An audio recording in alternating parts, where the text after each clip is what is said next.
আচ্ছা, হ্যাঁ বলদা, ওই পাহাড়টায় গিয়েছো কোনোদিন?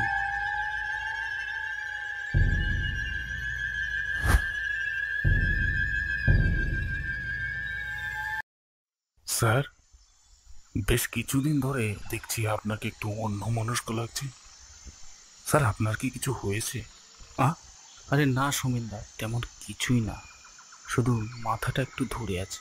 স্যার, 5 দিন হলো ওয়াটার প্রজেক্টের ফাইলটা আপনাকে দেওয়া। আপনার কথা ছিল দেখে সাইন করা। আপনি তো দেখছি এখনো করেননি। আর ওদিকে প্রধান সাহেব শুধু আমায় বকাবকি করছে। ও সরি সুমিন্দা, আপনি একটু দাঁড়ান, আমি একটু দেখে নিই, এক্ষুনি করে দিচ্ছি। না, এভাবে আমি এভাবে চলতে থাকলে আমি তো নিজেই পাগল হয়ে যাব। তাই সেদিন তখনই অফিস ছুটি করে বেরিয়ে পড়লাম। আমার অফিস আর বাড়ির মাঝামাঝি একটা জায়গায় হ্যাবলদার চায়ের দোকান। আমি মাঝে মধ্যে এই অফিস ছুটির পর হ্যাবলদার চায়ের দোকানে চায়ের পেয়ালায় কিছু সময় কাটাতাম। সেই তখনই কথায় কথায় হ্যাবলদার সঙ্গে একদিন শুনেছিলাম যে সে নাকি মাঝে মধ্যে চায়ের দোকান বন্ধ করে রাত্রিবেলায় ওই দোকানেই থেকে যায়। তাই রাস্তায় যেতে যেতে স্থির করলাম হ্যাবলদার কাছে ব্যাপারটা একবার ভালো করে জানবো। ওই পাহাড়টায় গিয়েছো কোনোদিন? কি যে কর না বাবু, আমার আবার এত দুঃখ কষ্ট নাই যে আমি ওই পাহাড়টায় যাব। কেন কেন এমন বলছেন কেন? কেন বাবু, আপনি জানেন না? ওইটা তো লাভ আর সুসাইড পয়েন্ট। কত ছেলে মেয়ে এই পাহাড় থেকে ঝাঁপিয়ে শেষ হয়েছে। এই কথাগুলো বলে হ্যাবলদা আরো সহজ করে দিল। না হলে কথাটা কিভাবে তুলবো সেটাই ভেবে পাচ্ছিলাম না। আচ্ছা হ্যাবলদা, আজকালের মধ্যে কি কোনো মেয়ে সুসাইড করেছে ওই পাহাড়টা থেকে? কই, না তো বাবু, তেমন তো কোনো খবর নাই। এইসব তো অনেক কাল আগের ঘটনা। আগে অনেক ছেলে মেয়ে এইখানে থেকে প্রাণ দিয়েছে বটে, কিন্তু এখন তো আর ওই সব ঘটে না। কেন বাবু, আপনি কি কিছু দেখছেন? আরে না না হ্যাবলদা, এমনি জানতে চাই। আর কোনো কথা না বলে সোজা রুমে চলে আসলাম। আমার মানসিক চাপটা কয়েকশো গুণ বেড়ে গেল। এইসব কি হচ্ছে আমার সঙ্গে? এইসব কি আমার মস্তিষ্কের গল্পের রসবিক্রিয়া, যা শুধু মানবে আমার চোখের সামনে ভেসে উঠছে? যেটাই হোক না কেন, এর কোনোটাই ভালো হচ্ছে না। যা কখনো হতে দেওয়া মোটেও ঠিক না।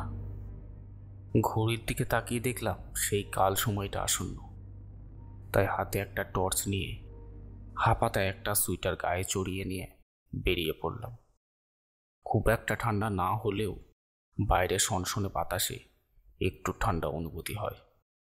দুপাশে ঘন আগাছা, মাঝখানে সরু ক্ষীণ একটা রাস্তা।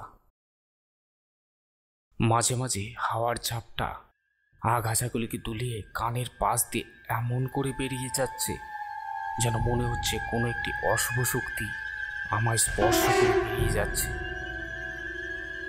আমার পা স্তব্ধ হয়ে আসছে। শরীরের সমস্ত রক্ত হৃৎপিণ্ডের মধ্যে এসে ধপ ধপ করে হৃৎপিণ্ডের গতি যেন কয়েকশো গুণ বাড়িয়ে দিচ্ছে। তবুও আমি মনে সাহস রেখে সামনের দিকে এগিয়ে চললাম। ভুট্টাতে এসে দেখলাম জায়গাটা একেবারে অদ্ভুত। চারিদিকে পাহাড়ের একখণ্ড চাটাইয়ের মতো ধুধু করছে। যেখানে একটা ঘাস পর্যন্ত জন্মায়নি, সেখানে একটা আস্ত গাছ সতেজভাবে দাঁড়িয়ে আছে। আশ্চর্য, সেখানে সেই গাছের নিচে একটা জায়গায় বসে রইলাম। কয়েক ঘন্টা পেরিয়ে গেল, আজ আর সেখানে কেউ এলো না।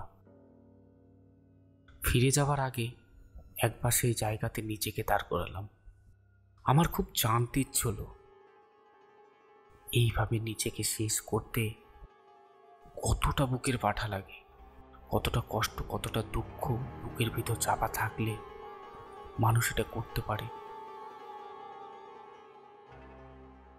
সেখানে দাঁড়িয়ে নিচের দিকে তাকাতেই আমার বুকের ভিতরটা মোচড় দিয়ে উঠল।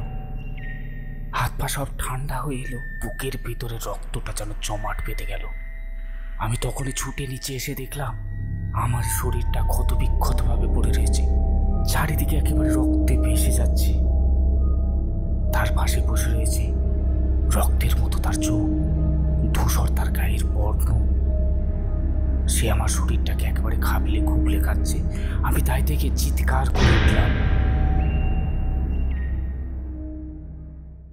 তারপর যখন আমার চোখ খুলল, নিজেকে একটা হসপিটালে পাই। পরে জানতে পারলাম প্রায় 1 সপ্তাহ আমি সেই হসপিটালে ভর্তি। চা বাগানের সেই মেয়েগুলোই রাস্তা দিয়ে যাবার সময় আমার চিৎকার শুনে আমাকে অজ্ঞান অবস্থা পায়। তারাই আমাকে হসপিটালে ভর্তি করেছে। তাদের মধ্যে একজন আমার সেবা যত্ন করে আমাকে সুস্থ করে তুলেছে। সেই আজ আমার জীবন সঙ্গিনী। বর্তমানে সেই বাড়িটাও পরিবর্তন করে দিয়েছে। মাঝে মাঝে স্মৃতির চিলেকোঠা থেকে ধুলো পড়া সেই স্মৃতিগুলো বেরিয়ে আসে।